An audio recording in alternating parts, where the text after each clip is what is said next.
Ang dagundong ng malaking backhoe ay tila bumibiyak sa mismong semento ng lumang gusali, kasabay ng nakakabinging ingay ng mga sasakyan sa kahabaan ng EDSA. Isang maaliwalas ngunit nakakapasong hapon ng Setyembre taong 2015, abala ang mga trabahador sa paggiba ng isang inabandonang pasilidad. Dati itong kilalang klinika para sa pagpapaganda at operasyon sa Makati na 20 taon nang nakatiwangwang at ngayon ay gagawin ng isang modernong shopping mall. Pawis na pawis at halos hindi na makahinga sa siksik na alikabok ang isang trabahador habang patuloy na binubungkal ang ilalim ng lupa kung saan naroon ang lumang septic tank ng klinika. Sa bawat paghukay ng malaking pala ng makinarya, umaalingasaw ang pamilyar at nakakasulasok na amoy ng nabubulok na putik at dumi. Ngunit sa isang iglap, tumigil ang buong operasyon. Nanlaki ang mga mata ng trabahador. Sa gitna ng maitim at malagkit na putik, may isang bagay na pumukaw sa kanyang pansin. Hindi ito bato at lalong hindi ito sirang tubo. Nang dahan-dahan niyang hawiin ang lupa gamit ang kanyang kamay, lumantad ang isang bungo ng tao. Mabilis na dumating ang mga autoridad at binalot ng dilaw na tape ang buong lugar. Sa maingat na paghuhukay ng mga tauhan ng scene of the crime operatives, unti-unting nabuo ang isang kalansay na matagal nang nabaon sa dilim. Sa gitna ng mga butong kulay lupa na at halos marupok na sa paglipas ng panahon, may isang maliit at kumikinang na bagay ang nakuha mula sa panga ng bungo, isang metal na dental braces na nanatiling buo at hindi kinalawang. Makalipas ang 3 araw, sa loob ng malamig at tahimik na opisina ng National Bureau of Investigation, nakatitig si Senior Agent Roberto sa isang manipis na puting folder. Tila bumagal ang ikot ng mundo habang binabasa niya ang ulat mula sa forensic lab. Tumugma ang dental records.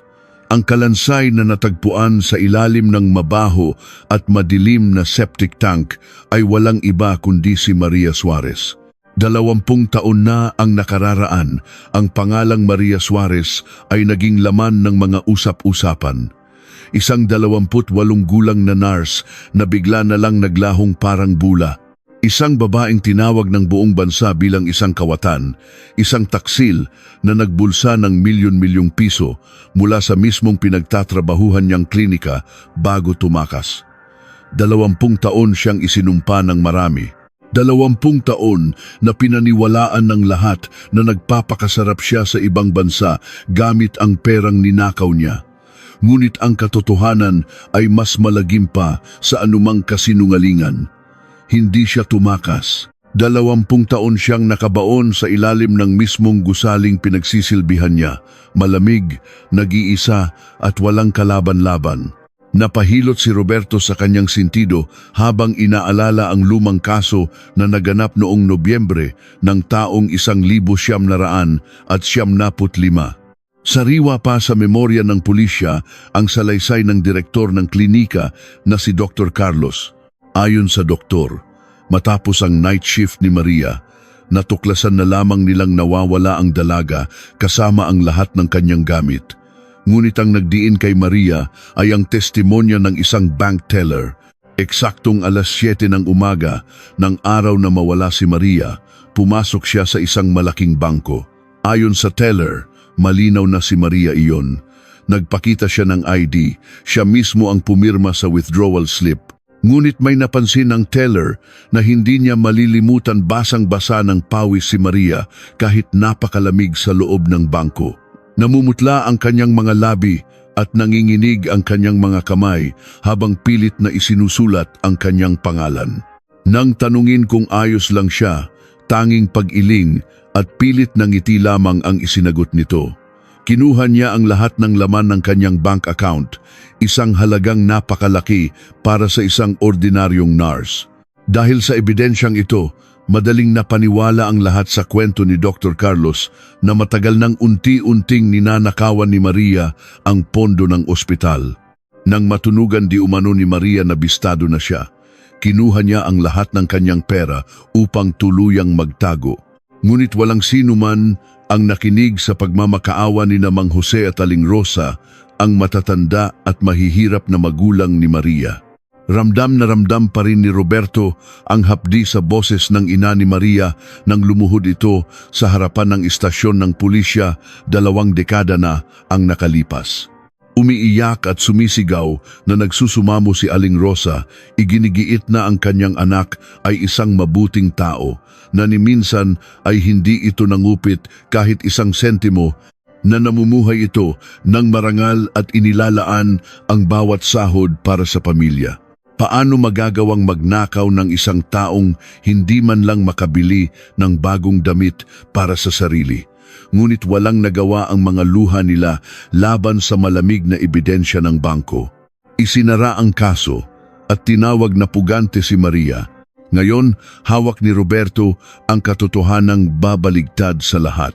Bumalik siya sa lumang bodega ng mga ebidensya ng pulisya. Umaasang may makikita pa siyang naiwang bakas mula sa mga na-recover na gamit ng gibain ng klinika. Sa ilalim ng makapal na alikabok, natagpuan ng mga investigador ang isang kinalawang at nayuping maliit na locker na pag-aari ng mga empleyado ng klinika. Naroon pa rin ang kupas na pangalan ni Maria. Kumuha ng martilyo si Roberto at sa pilitang binuksan ang kinakalawang na pinto nito. Sa loob, bukod sa lumang uniforme na kulay na nilaw na at ilang tuyong ballpen, may isang maliit na notebook na gawa sa balat. Basang-basa na ito ng halumigmig at halos magdikit-dikit na ang mga pahina, ngunit dinala ito ni Roberto sa forensic lab upang ma-restore ang mga nakasulat gamit ang makabagong teknolohiya. Nang lumabas ang resulta ng restoration kinagabihan, mag-isa si Roberto sa kanyang opisina. Binasa niya ang huling pahina ng tala-arawan na isinulat ni Maria noong madaling araw bago siya mawala. Bawat salita ay tila punyal na tumatarak sa dibdib ng ahente. Hindi ko na alam ang gagawin ko. Nanginginig ang buong katawan ko, basa ni Roberto sa mga linyang isinulat ng nanginginig na kamay ni Maria, 20 taon na ang nakalipas. Papatayin niya ako kung hindi ako susunod. Pinipilit niya akong pumunta sa bangko pagbukas na pagbukas nito para kunin ang lahat ng ipon ko at ibigay sa kanya. Sabi niya, ito lang ang paraan para manahimik siya. Kung hindi, ako ang ituturo niyang may kasalanan. Pero Diyos ang saksi ko. Hindi ako ang pumatay sa pasyente. Wala akong kasalanan sa nangyari sa operating room kagabi. Takot na takot ako. Nabitawan ni Roberto ang papel. Ang pera pala ay hindi ninakaw. Ito ay ransom para sa sarili niyang buhay. Pilit siyang pinag-withdraw ng pera para palitawin na tumakas siya bago siya tuluyang pinaslang at itinapon sa septic tank. Ngunit isang mas malagim na katanungan ang nagpapatayo ng balahibo ni Roberto habang nakatitig sa kawalan ng kanyang madilim na opisina. Kung hindi si Maria ang pumatay, sino ang totoong namatay sa operating room ng gabing iyon? Walang tulog si Roberto. Ang malamig at mapait na kape sa ibabaw ng kanyang magulong mesa ay hindi na niya nagalaw. Sa labas ng bintana ng kanyang opisina, unti-unti nang nagliliwanag ang kalangitan ng Maynila, subalit sa loob ng kanyang isipan ay nananatiling madilim at magulo ang lahat.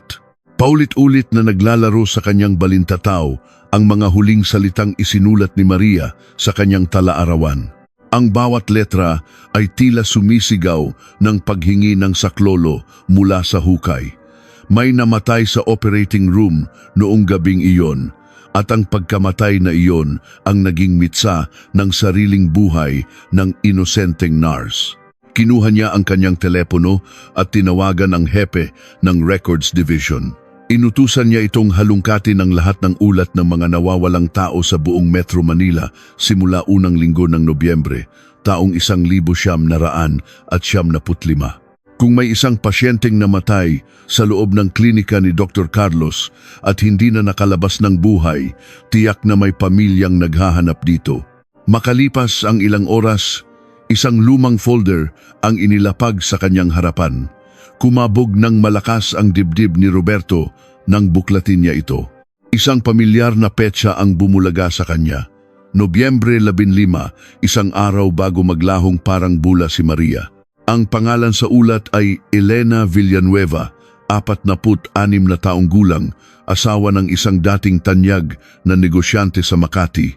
Nawala si Elena matapos magpaalam sa kanyang pamilya na pupunta sa isang klinika para sa isang simpleng operasyon sa ilong. Hindi nag-aksaya ng panahon si Roberto. Pinuntahan niya ang tirahan ng pamilya Villanueva.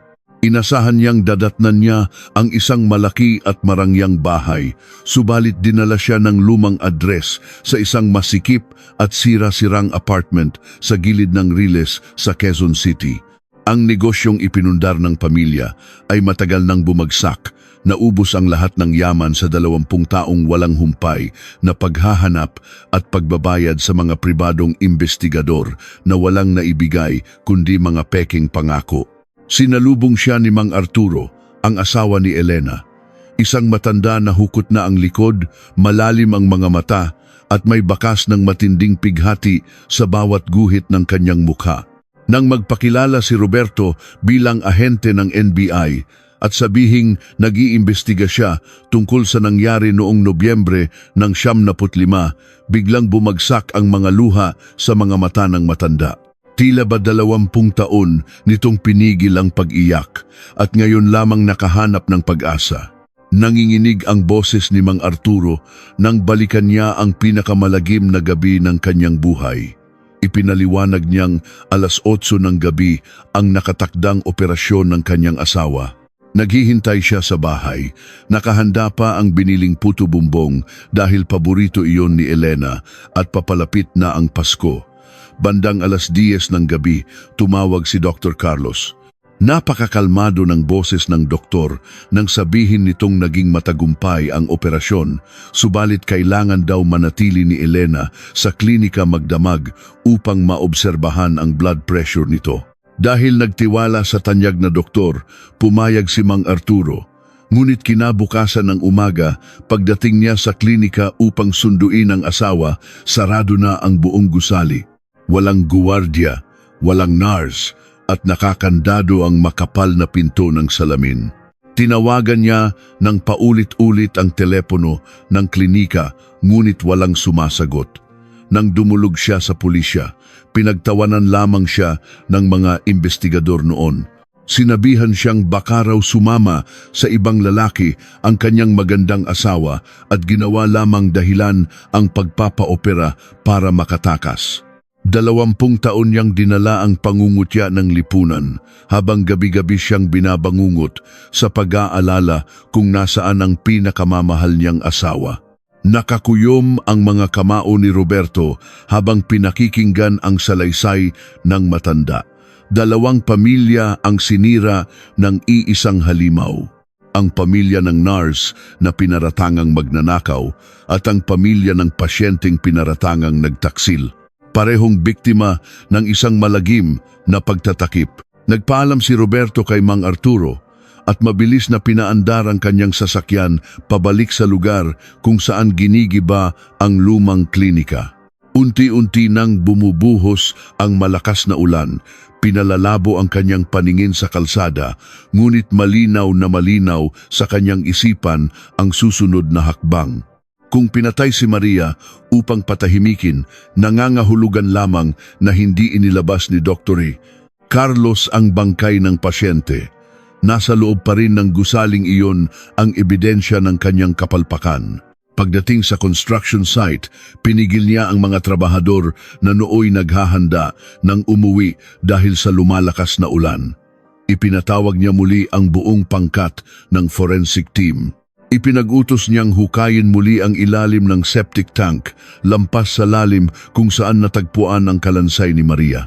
Naging mahirap at mapanganib ang paghuhukay dahil sa makapal na putik at bumubuhos na ulan na tila nagbabadyang magdulot ng baha.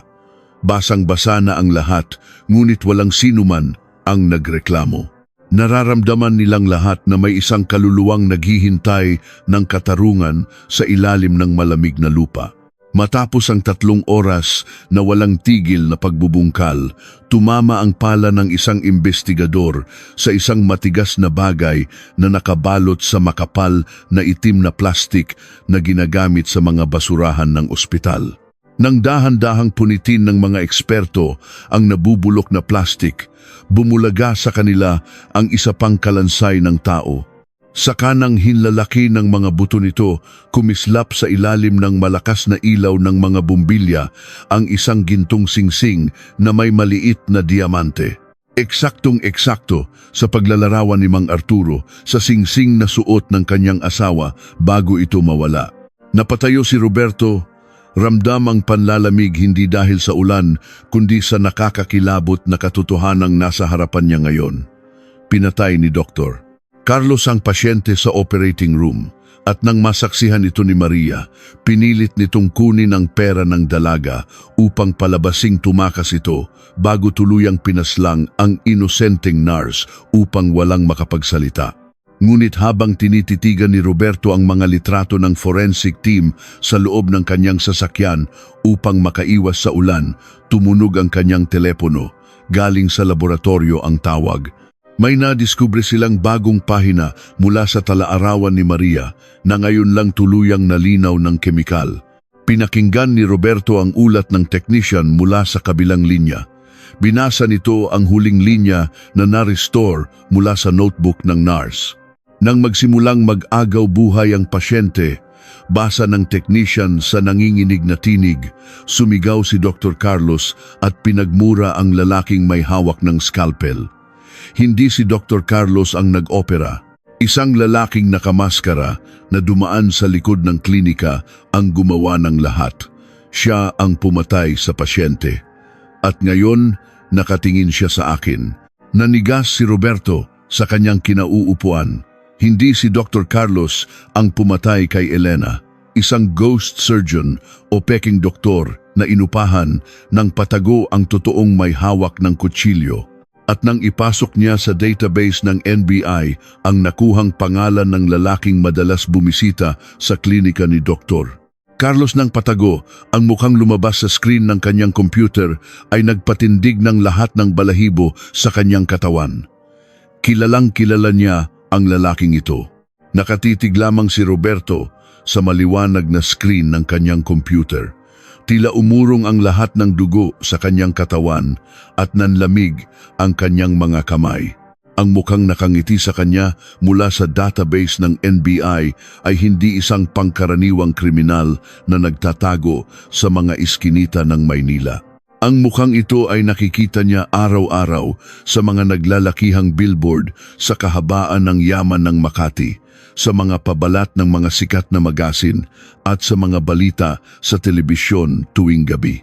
Si Dr. Alejandro Tuason, ang kasalukuyang nagmamay-ari ng pinakamalaking serye ng mga ospital sa buong Pilipinas at isang tanyag na pilantropo na pinagkakautangan ng loob ng napakaraming politiko. Isang lalaking tinitingala ng lipunan, pinapalakpakan sa mga mararangyang piging at tinatawag na tagapagligtas ng mga mahihirap dahil sa kanyang mga libreng medical mission. Ngunit sa likod ng perpektong ngiti at maamong mukha na iyon ay nagtatago ang isang halimaw na pumatay sa 2 inosenteng babae at nagbaon sa kanila sa ilalim ng imburnal. Kinalampag ni Roberto ang kanyang mesa. Nagngangalit ang mga bagang. Paano nangyari ito? Paano naging isang bilyonaryo at nirerespetong haligi ng lipunan ang isang mamamatay tao? Halos madurog ang mouse ng kanyang computer sa diin ng kanyang pagpindot habang hinahalungkat niya ang mga lumang record ni Alejandro noong taong 1975. Unti-unting nabuo ang madilim na nakaraan ng sikat na doktor.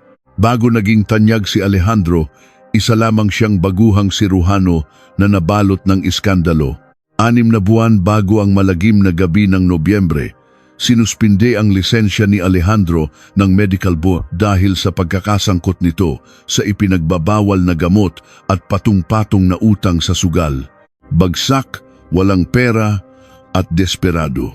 Iyon ang dahilan kung bakit pumayag siyang maging isang peking doktor, isang anino na nag-oopera sa likod ng mga nakasarang pinto ng klinika ni Dr. Carlos kapalit ng maliit na halaga. Si Alejandro ang lalaking nakamaskara. Dahil sa panginginig ng mga kamay dulot ng withdrawal sa droga, nagkamali siya sa paghiwa, tinamaan ng isang maselang ugat at hinayaang mamatay si Elena Villanueva sa ibabaw ng operating table habang nakatingin ang nanginginig at umiiyak na si Maria. Habang pinagmamasdan ni Roberto ang larawan ni Alejandro, pumasok sa kanyang isipan ang matandang si Mang Arturo na walang tigil sa pagluha sa loob ng sira-sirang apartment at si Aling Rosa na namatay na lamang sa lungkot nang hindi man lang nasisilayan ang bangkay ng kanyang anak na Nars. Habang nagpapakasasa sa yaman ng demonyong ito, dalawang pamilya ang gumagapang sa putik ng kahirapan at kahihiyan. Sumumpa si Roberto sa kanyang sarili. Kahit bilyonaryo pa ang kalaban niya, kahit ilang politiko pa ang magtanggol dito, pababagsakin niya ito. Ibibigay niya ang katarungang ipinagkait kina Maria at Elena. Kinabukasan ng umaga, suot ang kanyang formal na uniforme, tumungo si Roberto sa pinakamalaking ospital na pag-aari ng suspek, ang Tuazon Medical Center sa Bonifacio Global City. Pagpasok pa lamang sa lobby na animoy isang 5 bituing hotel, ramdam na ni Roberto ang bigat ng kapangyarihan ng taong kanyang babanggain. Ang mga dingding ay gawa sa mamahaling marmol, ang mga ilaw ay nagniningning at ang lahat ng tauhan ay nakayuko ng may labis na paggalang. Isang napakalaking kabalintunaan kung ihahambing sa malamig at mabahong septic tank kung saan niya itinapon ang kanyang mga kasalanan. Matapos magpakilala bilang ahente ng NBI, iginiya siya ng isang sekretarya patungo sa pinakatuktok na palapag kung saan matatagpuan ang opisina ng doktor. Pagbukas ng pinto ng gawa sa makapal na kahoy, bumulaga kay Roberto ang isang malawak na silid na may tanawin ng buong kamay nilaan. Nakaupo sa likod ng isang malaking mesa si Dr. Alejandro Tuazon, kalmado, maaliwalas ang mukha at may suot na mamahaling relos na kumikislap sa tama ng araw. Tumayo ang doktor at inilahad ang kanyang kamay upang makipagkamay. Tinitigan ni Roberto ang kamay na iyon. Ito ang mismong mga kamay na pumatay. Ito ang mga kamay na bumasag sa bungo ni Maria bago siya ihulog sa hukay. Gusto sanang ilabas ni Roberto ang kanyang posas at kaladkarin ang lalaking ito palabas, ngunit pinigilan niya ang sarili. Wala pa siyang matibay na ebidensya bukod sa isang lumang talaarawan na madaling kuwestiyonin sa korte ng mga bayarang abogado. Kailangan niya itong bitagin. Tinanggap ni Roberto ang pakikipagkamay. Malamig at magaspang ang palad ng doktor. Umupo sila sa magkaharap na silya. Nag-alok ng kape si Alejandro, ngunit tinanggihan ito ni Roberto. Tila napansin ng doktor ang lamig ng pakikitungo ng ahente, kaya tipid itong ngumiti at tinanong kung ano ang maipaglilingkod nito sa pamahalaan. Sinimulan ni Roberto ang kanyang bitag.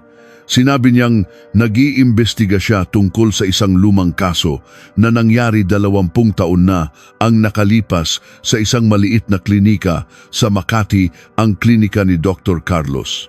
Habang binibigkas niya ang pangalan ng lumang klinika, matamang pinagmasdan ni Roberto ang bawat galaw ng mga mata at panga ng doktor. Wala ni anumang bakas ng gulat sa mukha ni Alejandro. Napakakalmado nitong sumandal sa kanyang kinauupuan at humigop ng kape. Sinabi nitong natatandaan niya si Dr. Carlos dahil minsan silang dumalo sa iisang seminar noong dekada 90, ngunit matagal na raw silang walang komunikasyon. Napakagaling nitong magsinungaling, naisip ni Roberto.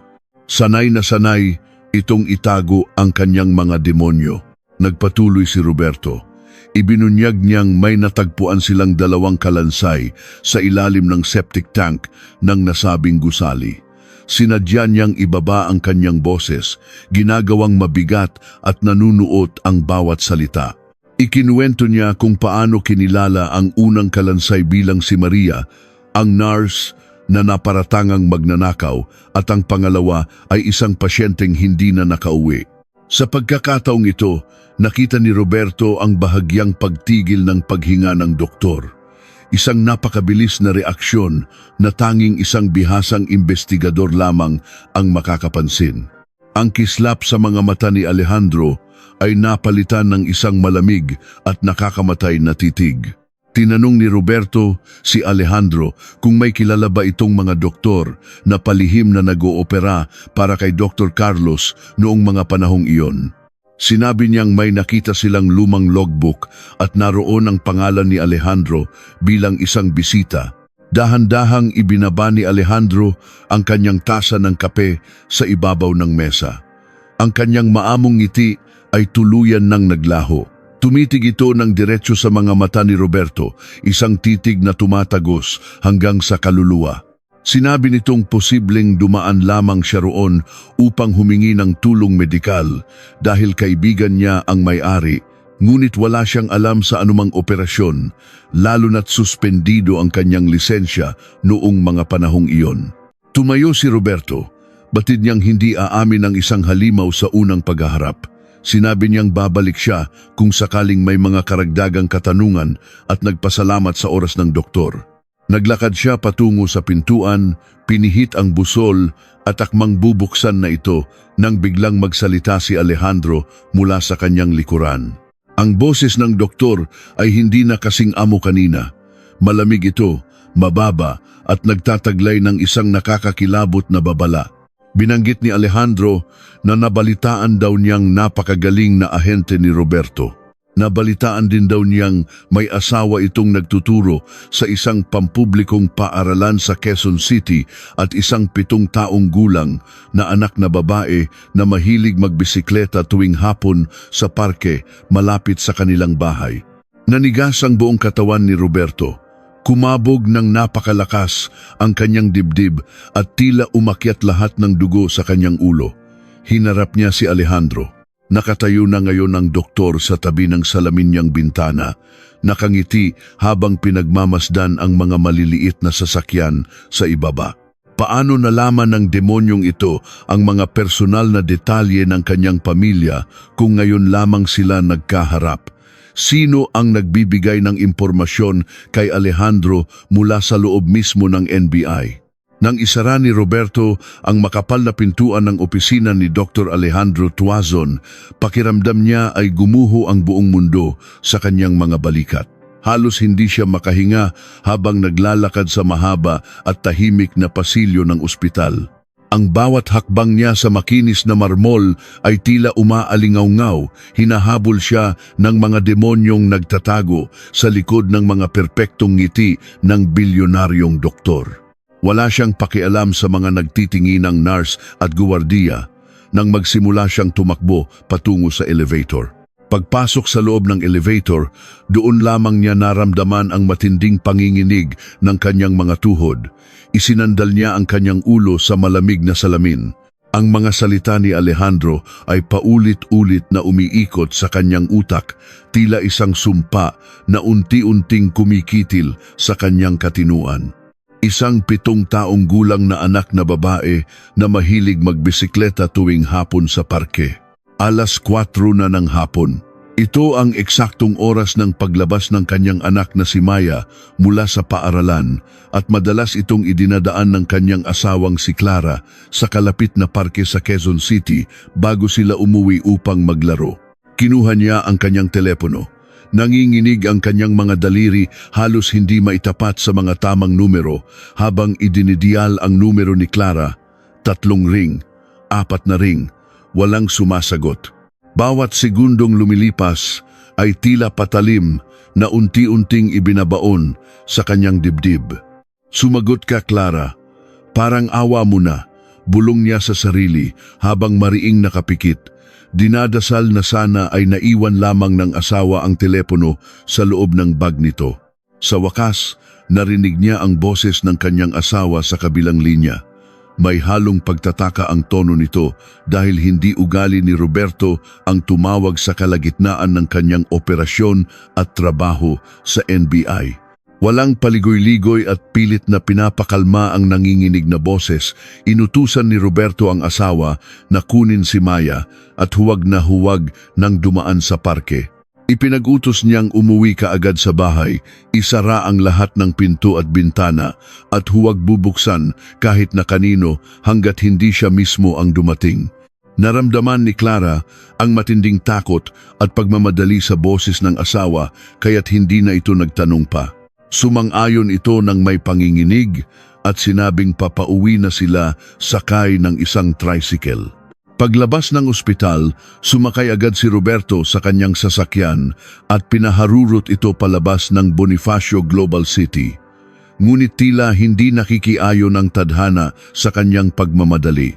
Ang trapik sa kahabaan ng C5 ay mistulang isang malaking ahas na hindi gumagalaw. Umuulan pa rin ng malakas. Pinalalabo ang paligid at pinapabagal ang daloy ng mga sasakyan. Bumusina siya ng walang humpay. Binuksan ang wangwang ng kanyang sasakyan at pilit na isiningit ang sasakyan sa mga makikitid na espasyo. Wala siyang pakialam kung makabangga siya o kung mahuli siya ng enforcer. Ang tanging nasa isip niya ay ang mukha ng kanyang anak at ang kaligtasan ng kanyang mag-ina. Ang 15 minutong biyahe ay umabot ng halos 1 oras dahil sa ulan at masikip na kalsada. Nang makarating siya sa tapat ng kanilang maliit na bahay, halos liparin niya ang bakal na gate. Pagpasok niya sa loob ng sala, sinalubong siya ng mahigpit na yakap ng kanyang 7 taong gulang na anak. Naroon din si Clara, maputla at bakas, ang labis na pag-aalala habang nakatingin sa basang-basang asawa. Napaluhod si Roberto, mahigpit na niyakap ang kanyang mag-ina at doon na tumulo ang mga luhang kanina pa niya pinipigilan. Ligtas sila. Sa ngayon, ngunit alam niyang hindi sila maaaring manatili roon ng matagal. Ang kalaban nila ay hindi isang pangkaraniwang sindikato sa lansangan. Ito ay isang taong kayang bumili ng buhay at katapatan ng sinuman sa iisang pitik lamang ng daliri. Nang gabing iyon, matapos mabilisang makapag-impake ng mga mahalagang damit at dokumento, palihim nilang nilisan ang Maynila habang tulog ang karamihan ng mga kapitbahay. Dinala ni Roberto ang kanyang pamilya sa isang tagong probinsya sa Quezon, sa lumang bahay ng kanyang yumaong lola na matagal nang walang nakatira at hindi nakarehistro sa kanyang kasalukuyang mga papeles bilang pag-aari. Ibinilin niya ng mahigpit kay Clara na huwag gagamit ng anumang cellphone o internet at huwag lalabas ng bahay upang hindi sila matunton ng sinuman. Madaling araw nang lisanin niyang muli ang probinsya at mag-isang bumalik sa Maynila. Habang binabagtas ang madilim at basa pang highway, lalong nag-aalab ang galit at determinasyon sa kanyang puso. Handa niyang isugal ang kanyang sariling buhay, huwag lamang madamay ang kanyang pamilya. Ngunit upang manalo sa labanang ito at maipakulong ang halimaw na si Alejandro, kailangan muna niyang linisin ang kanyang sariling bakuran. May isang traidor sa loob ng NBI. Isang taong may sapat na kapangyarihan at autoridad upang mabasa ang kanyang mga kumpidensyal na ulat at ibenta ang napakahalagang impormasyon na ito kay Alejandro Tuazon sa loob lamang ng ilang oras. Bumalik si Roberto sa punong tanggapan ng NBI ng 3:00 ng madaling araw. Tahimik ang buong gusali, iilan lamang ang mga guwardiyang nagbabantay at karamihan ay inaantok pa. Palihim siyang pumasok sa server room ng ahensya. Bilang isang veteranong senior agent, may sapat siyang kaalaman kung paano pasukin ang internal system nang hindi nagiiwan ng malaking bakas na agad madidiskubre. Ang layunin niya ay halungkatin ang system logs upang matrace kung sino ang nagbukas ng digital file ng kaso ni Maria Suarez at Dr. Carlos sa nakalipas na 24 na oras. Lamig na lamig ang mga kamay ni Roberto habang mabilis na nagtatype sa keyboard. Tanging ang liwanag ng monitor ang nagbibigay ilaw sa kanyang seryosong mukha. Daan-daang linya ng codes at data ang lumabas sa screen. Sinala niya ito, pilit na hinanap ang IP address at ang partikular na employee ID. number na nag-access sa restricted file na siya mismo ang nag-upload kahapon ng umaga. Makalipas ang 15 minuto nang nakakapasong kaba na tila humihigop sa hangin ng buong silid, lumabas ang resulta. Isang pangalan ang nag-flash sa gitna ng screen, kumikislap sa kulay pulang teksto. Napatakip si Roberto sa kanyang bibig, pigil ang isang daing ng matinding pighati.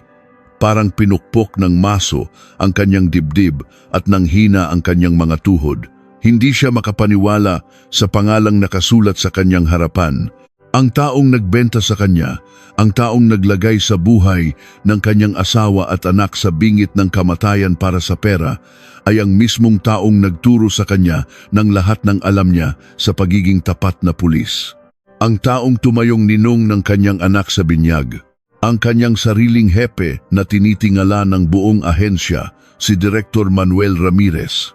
Paano mo lalabanan ang isang bilyonaryong mamatay tao kung ang mismong namumuno sa batas na inaasahan mong magtatanggol sa iyo at magbibigay ng hustisya ay siya palang asong ulol na nabili na ng kalaban?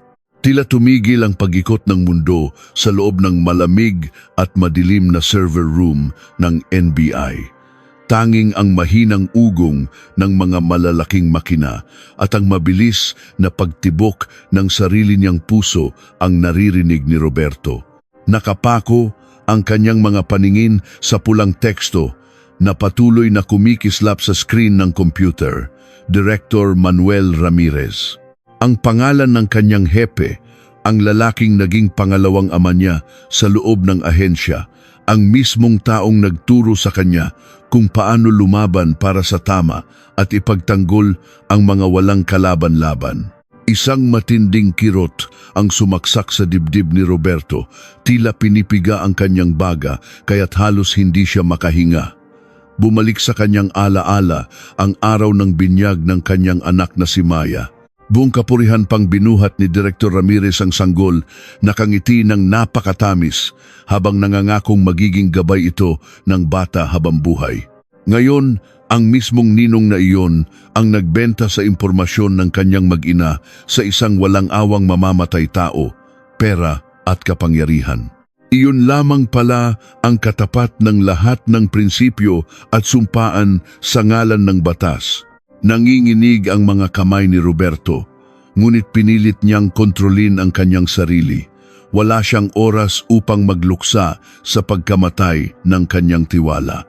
Kung alam ni Ramirez na binuksan niya ang system logs ngayong madaling araw, tiyak na bago pa sumikat ang araw ay may mga armadong tauhan nang tutugis sa kanya. Mabilis niyang isinuksok ang isang maliit na flash drive sa computer at kinopya ang lahat ng ebidensya ng digital footprint ni Ramirez. Matapos matiyak na ligtas ang mga file, maingat niyang binura ang sarili niyang bakas sa sistema upang walang makapansin na may pumasok sa server room ng oras na iyon. Habang naglalakad siya palabas ng gusali ng NBI, pakiramdam ni Roberto ay isa siyang dayuhan sa mismong tahanang pinagsilbihan niya ng mahigit 2 dekada. Ang bawat anino sa pasilyo, ang bawat guwardiya na nakatayo sa pinto ay tila mga nagbabadyang panganib. Tumango siya sa huling guwardiya sa lobby, pinipilit na panatilihing kalmado ang kanyang mukha kahit na sa loob-loob niya ay nag-aalab ang kagustuhang ilabas ang kanyang baril. Nang tuluyan siyang makalabas at makasakay sa kanyang kotse, doon lamang siya nakahinga ng malalim. Bumubuhos pa rin ang malakas na ulan, hinuhugasan ang madidilim na kalsada ng Maynila. Pumarada si Roberto sa isang maliit na convenience store na bukas 24 na oras. Bumili siya ng isang murang cellphone at prepaid SIM card. Ayaw niyang gamitin ang kanyang opisyal na telepono dahil alam niyang madali itong matutunton ng mga tauhan ni Ramirez. Pagbalik sa loob ng sasakyan, idiniyal niya ang numero ng bahay sa probinsya kung nasaan sina Clara at Maya. Nang marinig niya ang antok, ngunit nag-aalalang boses ng kanyang asawa, napapikit si Roberto. Kinagat niya ang kanyang ibabang labi upang pigilan ang paghikbi. Ipinangako niya kay Clara na aayusin niya ang lahat. na kailangan lang nilang magtiis ng ilang araw sa pagtatago. Sa likod ng linya, narinig niya ang mahinang pag-ubo ng kanyang anak. Tila pinupunit ang kanyang kaluluwa sa bawat segundong malayo siya sa kanila, ngunit alam niyang ito lamang ang paraan upang manatili silang buhay. Pinatay niya ang tawag bago pa man siya tuluyang manghina sa lungkot. Nagmaneho si Roberto patungo sa isang tagong motel sa liblib na bahagi ng Caloocan. Umupa siya ng isang maliit at mabahong kwarto gamit ang peking pangalan. Walang bintana ang silid. Tanging isang manipis na kutson at isang lumang mesa ang naroon. Ibinaba niya ang kanyang laptop at sinimulang buuin ang mga piraso ng puzzle. Kung nabili na ni Alejandro Tuazon, ang direktor ng NBI, hindi siya maaaring humingi ng tulong sa pamahalaan. Kailangan niyang lumaban ng mag-isa.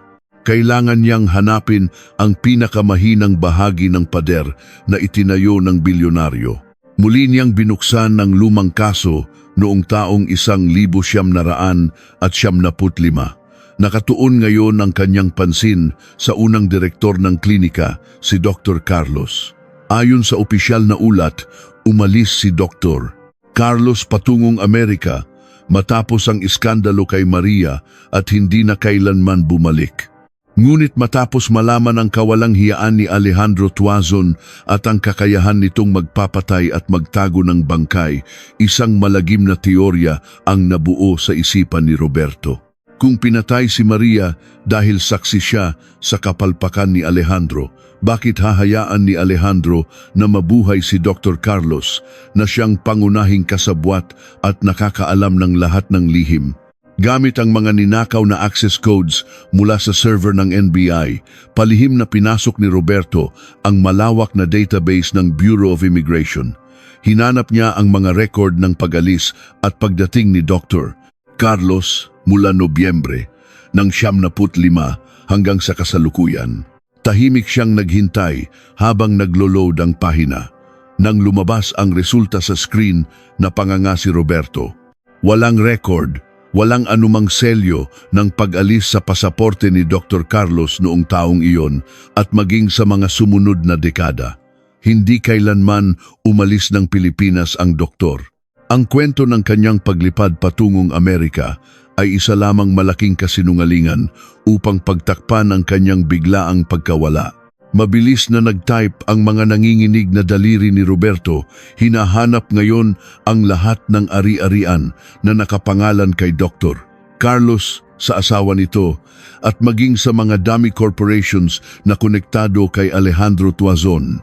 Makalipas ang 2 oras ng walang humpay na pagsasaliksik, isang lumang titulo ng lupa ang pumukaw sa kanyang atensyon. Isang malawak at abandonadong rest house sa kaitaasan ng bundok sa Antipolo, binili ng isang kumpanyang pag-aari ni Tuazon noong katapusan ng taong 75. Hindi na inalintana ni Roberto ang pagod at puyat. Isinukbit niya ang kanyang baril sa baywang, kinuha ang susi ng kotse at nilisan ang motel. Madaling araw nang simulan niyang akyatin ang mapanganib at masukal na daan patungo sa Antipolo. Walang mga poste ng ilaw sa kalsada at makapalang hamog na bumabalot sa paligid. Makalipas ang mahabang biyahe, nakita niya ang isang mataas na gate na gawa sa kinakalawang na bakal na papalibutan ng matataas na damo. Maingat na inakyat ni Roberto ang pader at tumalon papasok sa bakuran. Ang rest house ay mukhang matagal nang hindi inuuwian. Basag ang mga bintana at nababalot ng lumot ang mga dingding. Ngunit habang papalapit siya sa likurang bahagi ng bahay, napansin niya ang isang mahinang sinag ng dilaw na ilaw na nagmumula sa isang maliit na siwang malapit sa lupa, isang basement. Dahan-dahan siyang gumapang sa maputik na damuhan at idinikit ang kanyang mukha sa maruming salamin ng maliit na bintana. Pinunasan niya ang hamog sa salamin upang masilip ang loob. Nang luminaw ang kanyang paningin sa mga kaganapan sa ilalim ng lupa, halos tumigil ang pagtibok ng kanyang puso at nanigas ang kanyang buong katawan. Sino ang matandang lalaking nakakadena sa gitna ng malamig na semento na may takip sa mga mata at katawang halos butot balat na lamang? Nanginginig ang mga kamay ni Roberto habang pilit na pinupunasan ang patuloy na namumuong hamog sa maruming salamin ng bintana. Ang eksena sa ibaba ay tila nagmula sa pinakamalalim at pinakamadilim na bahagi ng impyerno. Isang matandang lalaki ang nakalupasay sa malamig na semento, nakasuot ng gula-gulanit at nangingitim na kamiseta. Nakakadena ang kanyang kanang paa sa isang malaking tubong bakal na nakabaon sa pader.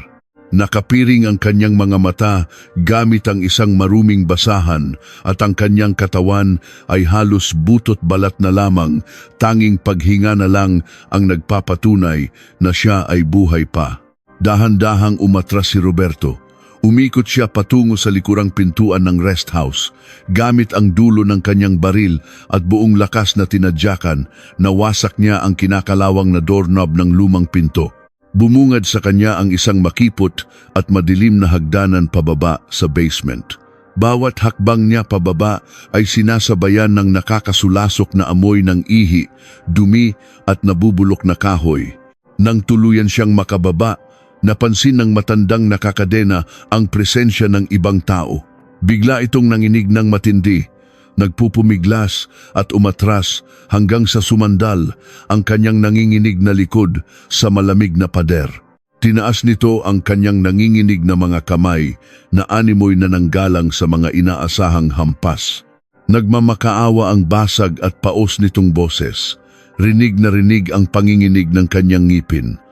"Pakiusap, wag mo na akong paluin, wala na akong sasabihin. Gagawin ko na ang lahat, wag mo lang akong patayin." Halos madurog ang puso ni Roberto sa nakikita. Ibinaba niya ang kanyang baril at dahan-dahang lumapit. Lumuhod siya sa harapan ng kaawa-awang matanda at maingat na inalis ang maruming piring sa mga mata nito. Nang magtama ang kanilang mga paningin, nakita ni Roberto ang dalawang matang malabo, malalim at puno ng hindi maipaliwanag na kilabot. Nagpakilala si Roberto. Sinabi niyang isa siyang ahente ng gobyerno at naparito siya upang iligtas ito. Ngunit tila hindi naiintindihan ng matanda ang mga salitang iligtas at gobyerno. Sa loob ng napakahabang panahon, ang tanging mundong kinagisnan nito ay ang 4 na sulok ng madilim na silid na iyon. Tinanong ni Roberto ang pangalan ng matanda kahit na may malakas na kutob na siya kung sino ito. Tumulo ang mga luha sa marungis at kulubot na pisngi ng lalaki. Nahihirapan itong buksan ang kanyang tuyong mga labi. Siya si Dr. Carlos, ang dating sikat at mayamang direktor ng klinika sa Makati. Ang taong inakala ng buong mundo na nagpapakasarap sa Amerika matapos tumakas sa iskandalo ng pagnanakaw, 20 taon.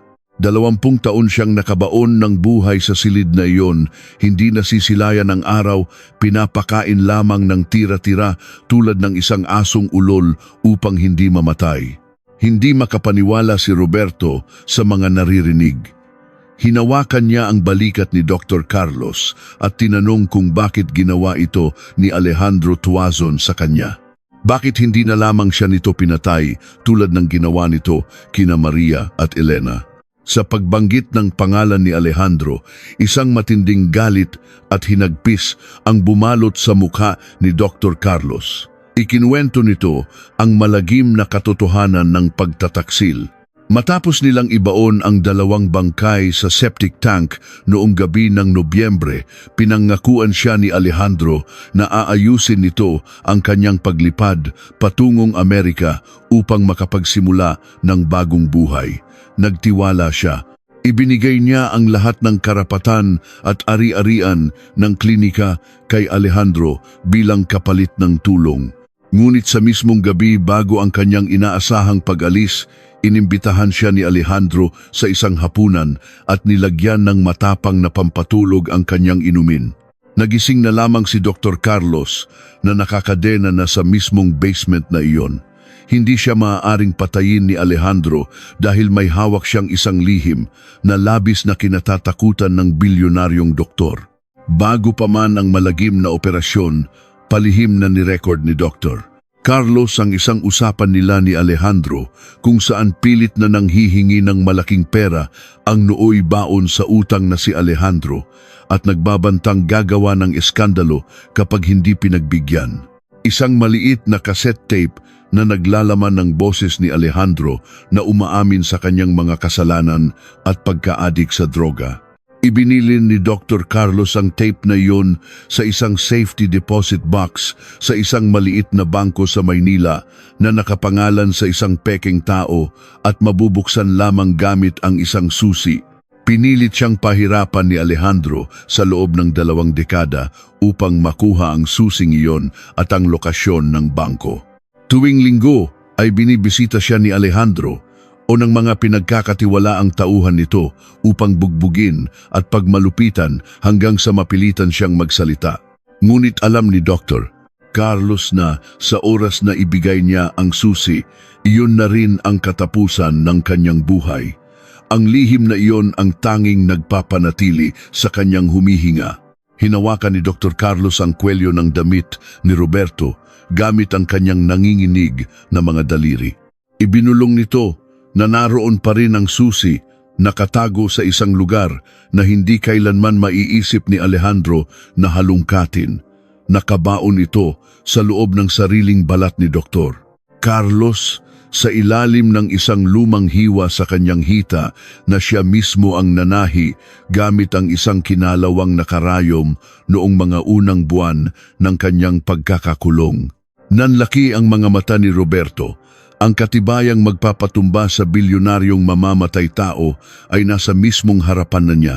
Kailangan na niyang ilabas ang matanda sa impyernong ito upang sumailalim sa operasyon at makuha ang susi. Gumamit siya ng isang mabigat na piraso ng kahoy upang pilitin at wasakin ang kandadong nakakabit sa kadena ng paa ni Dr. Carlos. Sa tulong ng matinding puwersa at determinasyon, napatid ang bakal. Binuhat ni Roberto ang mahina at umiiyak na si Dr. Carlos. Nangako siyang ibibigay niya ang katarungan para rito at para sa pamilya ni Maria. Naglakad sila patungo sa paanan ng hagdanan papunta sa labas.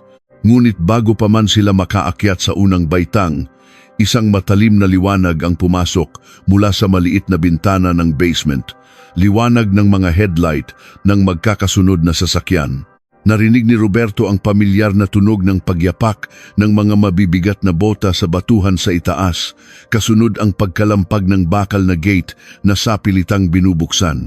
Napatigil si Roberto sa pag-akyat. Bumilis ang tibok ng kanyang puso habang inilalapag ng dahan-dahan ang nanginginig na si Dr. Carlos sa isang sulok. Kinasan niya ang kanyang baril. Ang mamalamig na bakal nito ay tila nagpapahiwatig ng papalapit na kamatayan.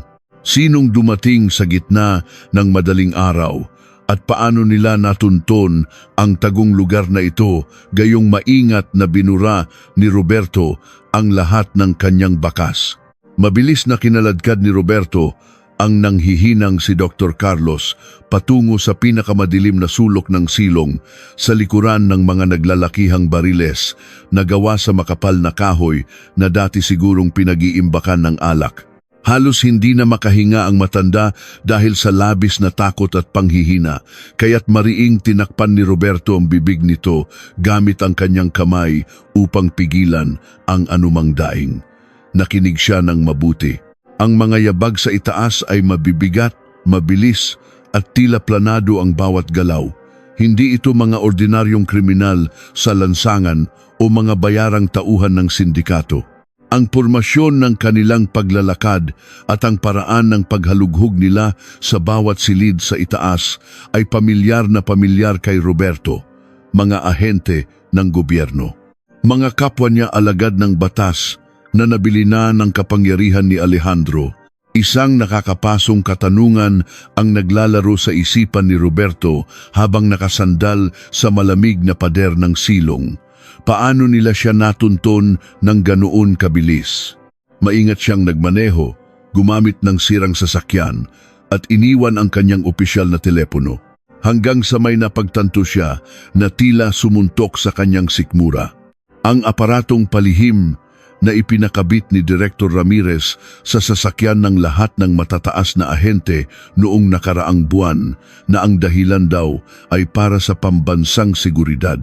Ginamit ng kanyang sariling hepe ang sistemang iyon upang ibenta ang kanyang buhay sa isang bilyonaryong mamamatay tao. Nagsimulang bumaba ang mga yabag sa hagdanan patungo sa silong.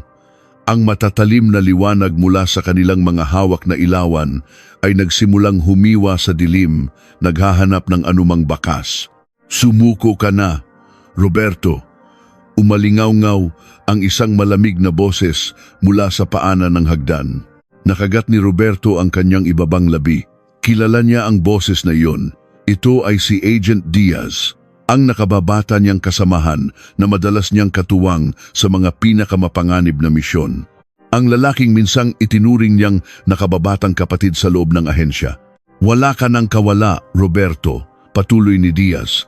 Ang tono ay puno ng kayabangan na pinatigas ng pera. Huwag mo nang itapon ang buhay mo para sa isang matandang malapit na ring mamatay. Ibigay mo na siya sa amin at nangangako ako, walang mangyayari sa pamilya mo na kasalukuyang nagtatago ngayon sa lalawigan ng Quezon. Tila tumigil ang pag-ikot ng mundo ni Roberto. Quezon, alam nila kung saan niya dinala sina Clara at Maya. Ang tagong bahay ng kanyang lola na inakala niyang pinakaligtas na lugar sa buong Pilipinas ay natuklasan na rin ng mga demonyo. Matinding galit ang nag-alab sa dibdib ni Roberto, isang galit na kayang pumatay kahit ng sariling kapatid. Hinarap niya si Dr. Carlos sa gitna ng kadiliman. Ang matanda ay nanginginig ng husto, umiiyak at nakikiusap gamit ang kanyang mga mata. Mahigpit nitong hinawakan ang braso ni Roberto at bumulong gamit ang boses na halos tuluyan nang nawalan ng pag-asa. Kunin mo na ang susi ngayon. Pagmamakaawa ng matanda, ang mga luha ay patuloy na umaagos sa kanyang marungis na pisngi. Hindi na ako makakalabas dito ng buhay. Kapag nakuha nila ako, tuluyang mababaon ang katotohanan. Tuluyang mababaliwala ang pagkamatay ni Maria at ni Elena. Maawa ka, Roberto. Kunin mo na ito. Umiling si Roberto. Wala siyang dalang anumang gamit pang opera. Ang tanging hawak niya ay isang matalim na kutsilyong pangkumbate na kalimitang ginagamit sa pakikipaglaban. Mamamatay ka sa sakit, doktor. Wala akong pampamanhid. Mabubulok at maiimpeksyon ang sugat mo. Ngumiti ng mapait si Dr. Carlos, isang ngiti ng taong tanggap na ang kanyang kapalaran. Ito na ang parusa ko, Roberto. 20 taon akong nagtago sa dilim bilang bayad sa aking kaduwagan. Kapag ipinikit ko ang aking mga mata, nakikita ko ang duguang mukha ni Maria na nagmamakaawa sa akin habang hinahampas siya ni Alejandro. Wala akong ginawa. Pinanood ko siyang mamatay, kaya parang awa mo na. Hiwain mo na ang hita ko. Kunin mo ang susi na magpapabagsak sa halimaw na iyon. Habang patuloy na lumalapit ang matatalim na liwanag at ang tunog ng pagkasa ng mga matataas na kalibreng baril, walang ibang pagpipilian si Roberto. Inilabas niya ang kanyang kutsilyo. Tinitigan niya ang lumang peklat sa kanang hita ng matanda. Pinaikot ni Dr. Carlos ang isang maruming basahan at kinagat ito ng mariin upang pigilan ang anumang sigaw na maaaring magturo sa kanilang kinaroroonan. Ibaon ni Roberto ang dulo ng malamig na talim sa balat ng matanda. Naramdaman niya ang matinding panginginig at paninigas ng buong katawan ni Dr. Carlos. Mainit at malapot na dugo ang mabilis na umagos sa mga nanginginig na kamay ni Roberto. Pakiramdam niya ay isa rin siyang berdugo sa pagkakataong ito na dinudurog niya ang katawan ng isang matanda, ngunit alam niyang nakasalalay sa hiwang ito ang hustisya para sa mga inosenteng kaluluwa na nakabaon sa septic tank. Sa kailaliman ng laman, naramdaman ng dulo ng kutsilyo ang isang matigas na bagay, isang maliit na susi na ibinalot sa makapal na plastik upang hindi kalawangin. Mabilis at maingat itong hinila ni Roberto palabas. Ang matanda ay napasinghap ng malakas at tuluyan nang nawalan ng malay dahil sa matinding kirot at pagkaubos ng dugo. Isinilid ni Roberto ang susi sa pinakaloob na bulsa ng kanyang jacket. Handa na siyang makipagpalitan ng putok. Handa na siyang mamatay sa madilim na silong na ito kung kinakailangan, basta't mailabas lamang niya ang susi upang ibunyag sa media at sa buong mundo ang katotohanan. Ngunit bago pa man niya maitaas ang kanyang baril, biglang narinig ang nakakabinging putok ng mga baril mula sa itaas ng bahay. Sumunod ang mga sigaw, mga pagkalampag, at sunod-sunod na palitan ng bala na yumanig sa buong gusali. Nagkatinginan ang mga ahenteng naghahanap sa kanya sa silong. Naguguluhan at natataranta silang nagsitakbuhan pabalik sa hagdanan upang alamin kung sino ang umaatake sa kanila. Nanatiling nakatago si Roberto. Pinaslang ba ng sindikato ni Tuazon ang mga tauhan ng NBI upang walang matirang saksi? O may dumating bang ibang puwersa upang iligtas siya? Makalipas ang 5 minutong walang tigil at madugong sagupaan, biglang bumalot ang isang nakakakilabot na katahimikan. Walang sinuman ang nagsasalita. Tanging ang tunog ng mga basyong bala na nahuhulog sa semento at ang patak ng dugo ang maririnig. Dahan-dahan, isang bago at mabigat na yabag ang narinig ni Roberto na pababa sa hagdanan. Ang mga yabag na ito ay may dalang kakaibang autoridad, kalmado at tila walang inuurungang panganib. Nahawi ang usok ng pulbura. Sa ilalim ng nag-iisang natitirang ilaw sa silong, bumungad ang mukha ng taong hindi kailanman inasahan ni Roberto na makikita roon. Isang taong matagal nang inakalang patay sa isang misyon, 5 taon na ang nakararaan. Tumitig ang lalaki sa nagtatagong si Roberto at inihagis sa sahig ang isang maliit na kwintas, ang mismong kwintas na isinusuot ng kanyang anak na si Maya. Ibigay mo sa akin ang susing iyan, Roberto. Malamig na utos ng lalaki habang ikinakasa ang kanyang baril at itinutok ito sa ulo ng walang malay na si Dr. Carlos. O gusto mong ipadala ko sa iyo ang ulo ng asawa't anak mo bukas ng umaga? Tila tumigil ang pag-ikot ng mundo sa loob ng madilim na silong. Ang tunog ng pagbagsak ng maliit na kwintas sa malamig na semento ay umalingaw-ngaw sa pandinig ni Roberto nang mas malakas pa kaysa sa anumang putok ng baril. Nakatitig siya sa munting palawit nito, isang maliit na anghel na gawa sa pilak, ang mismong regalong ibinigay niya kay Maya noong 5 kaarawan nito. Ang kwintas na hindi kailanman hinuhubad ng kanyang anak. Iniangat ni Roberto ang kanyang paningin. Ang lalaking nakatayo sa kanyang harapan, ang lalaking itinuring niyang kapatid sa serbisyo at iniyakan niya sa mismong burol, 5 taon na ang nakararaan, ay buhay na buhay. Si Mateo, ang magaling na ahenteng sinabing nasawi sa isang pagsabog, iyon pala ay binili na ni Alejandro Tuazon upang maging anino at tagalinis ng mga pinakamaruruming kalat nito. Isang nakakapasong galit ang sumabog sa dibdib ni Roberto. Ang mga ugat sa kanyang leeg at kamay ay tila puputok sa tindi ng panggigigil. Hawak niya sa kanyang kaliwang kamay ang madugong susi at sa kanan ay ang kutsilyong ginamit niya upang hiwain ang laman ni Dr. Carlos. Nakangisi si Mateo. Wala na ang dating kislap ng kabutihan sa mga mata nito. Pinalitan na ito ng lamig ng isang walang awang mersenaryo. Inutusan nitong muli si Roberto na ihagis ang susi kung ayaw nitong makatanggap ng tawag na tapos na ang maliligayang araw ng kanyang mag-ina. Sa isang iglap, nagpasya si Roberto. Hindi siya makikipagkasundo sa isang demonyo dahil ang demonyo ay hindi kailanman tumutupad sa usapan. Kapag nakuha ni Mateo ang susi, papatayin pa rin silang lahat.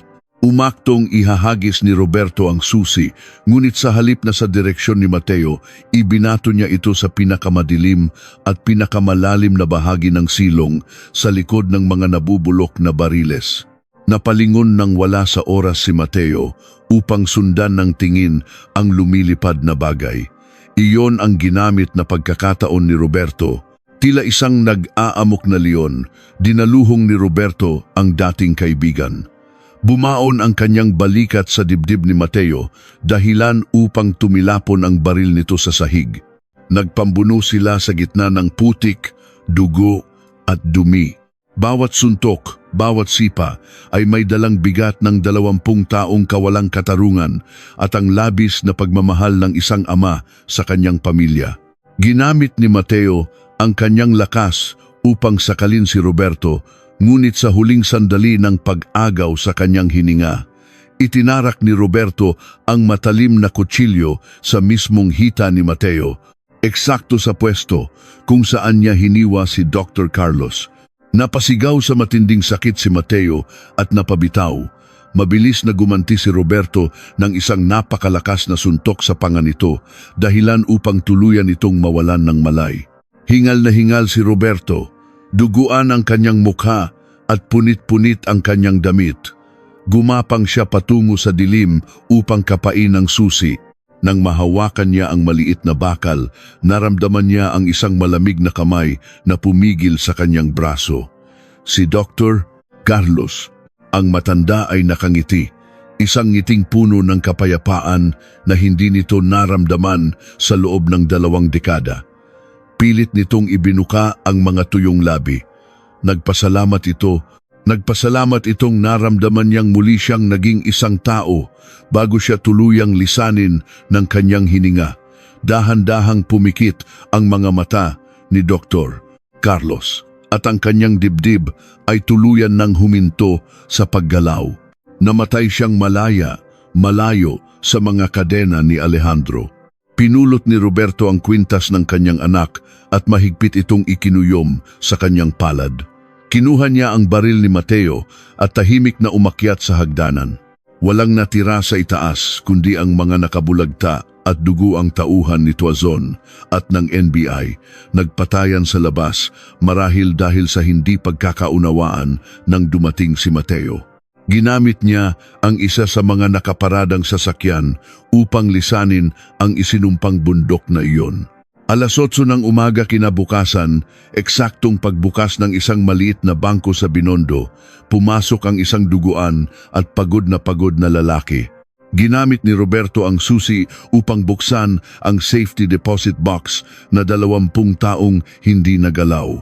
Sa loob nito ay isang maliit na cassette tape at isang manipis na folder na naglalaman ng lahat ng bank transfers ni Alejandro Tuazon kay Director Ramirez at sa iba pang matataas na opisyal. Hindi siya pumunta sa pulisya. Hindi siya pumunta sa NBI.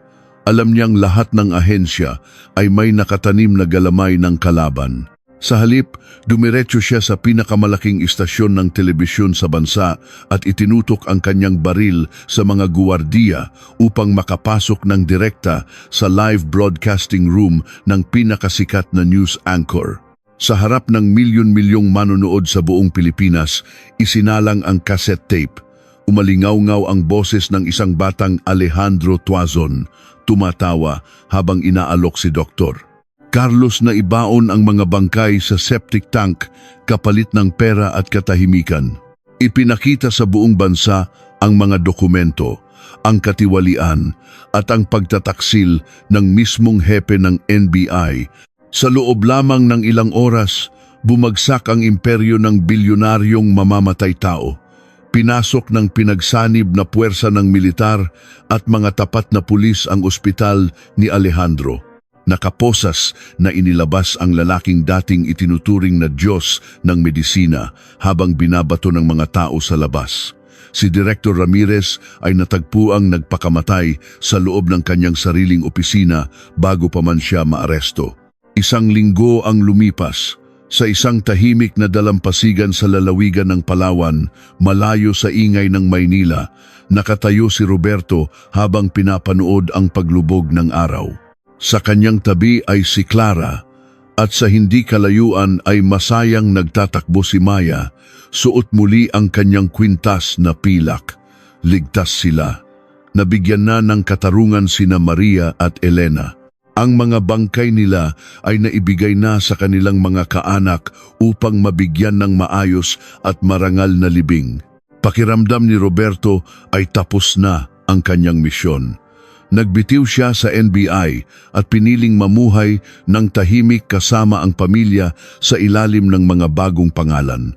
Ngunit habang umiihip ang malamig na simoy ng hangin, biglang tumunog ang isang lumang analog na telepono na ipinadala sa kanya kahapon ng isang hindi kilalang mensahero. Walang nakakaalam ng numero nito. Walang sinuman ang nakakaalam kung nasaan sila. Nanginginig ang kamay ni Roberto nang sagutin niya ang tawag. Tanging ang ugong ng mahinang static ang narinig niya sa unang 3 segundo hanggang sa isang malamig, pamilyar at mapanuyang boses ang bumasag sa katahimikan mula sa kabilang linya. Napakagaling ng ginawa mo kay Alejandro, Roberto. Ngunit inakala mo ba talaga na siya lang ang halimaw na nagkukubli sa gobyerno? Nanlamig ang buong katawan ni Roberto. Nakita mo na ang nangyari sa mga sumusubok na maging bayani, patuloy ng boses, kasabay ng tunog ng pagkasa ng isang baril sa kabilang linya. Handa ka na ba sa susunod na katotohanan?